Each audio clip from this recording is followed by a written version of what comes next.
Bismillahirrahmanirrahim. Oke, kita lanjut ya ke bab isi atau muatan kurikulum 2013. Isi dan muatan kurikulum 2013 ini terbagi dalam 3 jenjang, yaitu SD, SMP atau MTS, dan juga MA atau SMA. Yang pertama SD. Kita mulai dari beban belajar ya. Beban belajar untuk SD itu dalam kurikulum 2013 setiap merupakan jam pengertiannya ya, merupakan ada jam pelajaran setiap minggunya. Untuk kelas 1, 2, 3 itu masing-masing 30, 32 dan juga 34 jam setiap minggu per minggu. Untuk kelas 4, 5 dan 6 itu 36 jam tiap minggu. Nah, setiap satu jam mata pelajaran itu terdiri dari 35 menit. Yang kedua, organisasi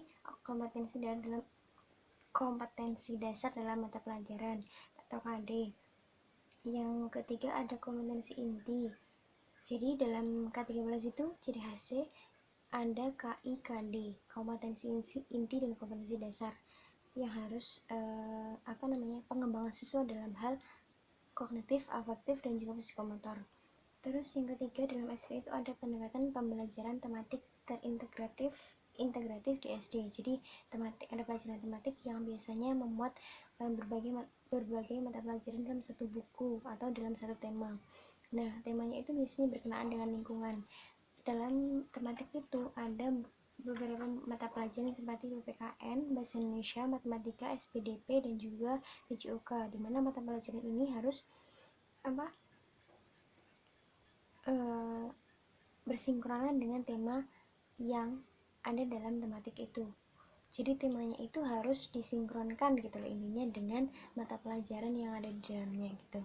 Terus dalam kelas 4, 5, 6 biasanya ditambahi mata pelajaran IPA dan juga IPS. Terus pada tingkat SMP beban belajar itu yang awalnya 32 itu menjadi 38 jam per minggu untuk kelas 7, 8 dan juga 9, dimana durasinya itu 40 menit per mata pelajaran. Sama ada KIKD juga. Terus sekarang kurikulum SMA atau MA, dimana dalam kurikulum SMA atau MA ini ada mata pelajaran wajib sama mata pelajaran peminatan.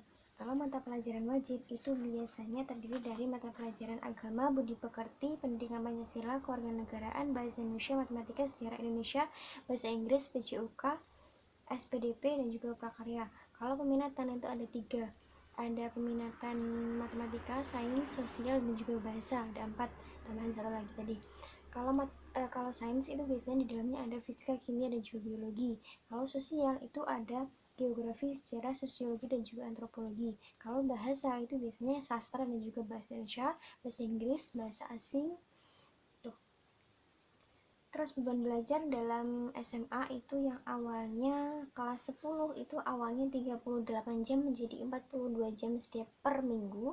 Terus kalau untuk kelas 11 dan juga 12 yang dari 38 jam menjadi 44 jam per minggu, dimana durasinya itu 45 menit per mata pelajaran. Kita lanjut ke mekanisme penyusunan kurikulum 2013. Jadi intinya kesimpulannya dalam mekanisme penyusunan kurikulum 2013 ini, kurikulum 2013 ini bersinkronan dengan agama, di mana mata pelajaran yang disusun atau diajarkan itu harus bisa meningkatkan iman, takwa, dan juga akhlak mulia peserta didik. Jadi berorientasi sama agama yang pertama.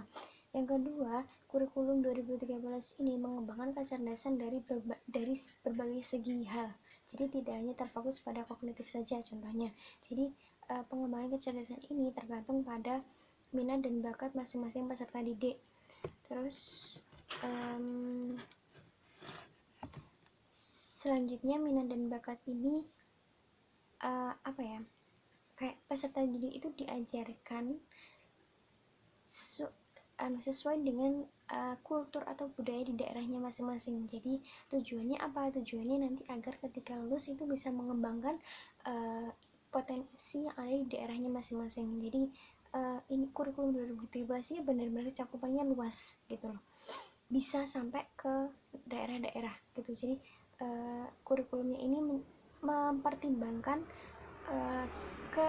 keragaman budaya dan juga kultur yang ada di daerah yang ada di Indonesia gitu loh. Jadi disusun sedemikian rupa.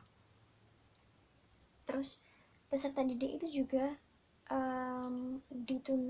diajarkan untuk memiliki jiwa kewirausahaan, jiwa yang mandiri. Karena apa? Karena di era globalisasi saat ini siswa itu harus bisa bersaing dengan pasar internasional atau pasar bebas.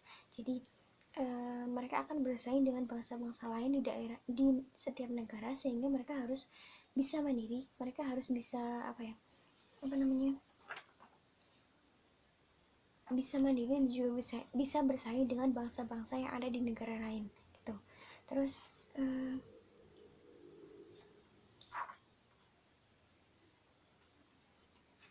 selain itu, pada kurikulum 2013 ini pendidikan itu juga harus sekarang kan sistemnya desentralisasi ya, jadi sistem otonom, sehingga harus ada kesinambungan selain siswa itu belajar sesuai dengan apa yang di daerahnya masing-masing, sesuai dengan kulturnya masing-masing, tapi mereka juga diberi wawasan nasional tentang negara Indonesia secara umum. Seperti itu. Terus ada juga yang namanya kesetaraan gender, dimana kurikulum 2013 ini mengedepankan tentang kesetaraan gender. Yang terakhir kita bahas tentang tabel perbedaan antara KTSP dan juga kurikulum 2013. Tabelnya itu lebih lengkap, bisa dibaca di makalah. Tabel ini berisi tentang elemen-elemen seperti guru, siswa, buku, dan juga pemantau, bagaimana elemen-elemen itu. Terus ukuran tata kelola sama lanjutan dari KTSP 2006 dan juga 13. Jadi guru itu wewenangnya pada KTSP seperti apa, pada KT13 seperti apa, perbedaannya seperti apa, lengkapnya disajikan di tabel yang ada di makalah.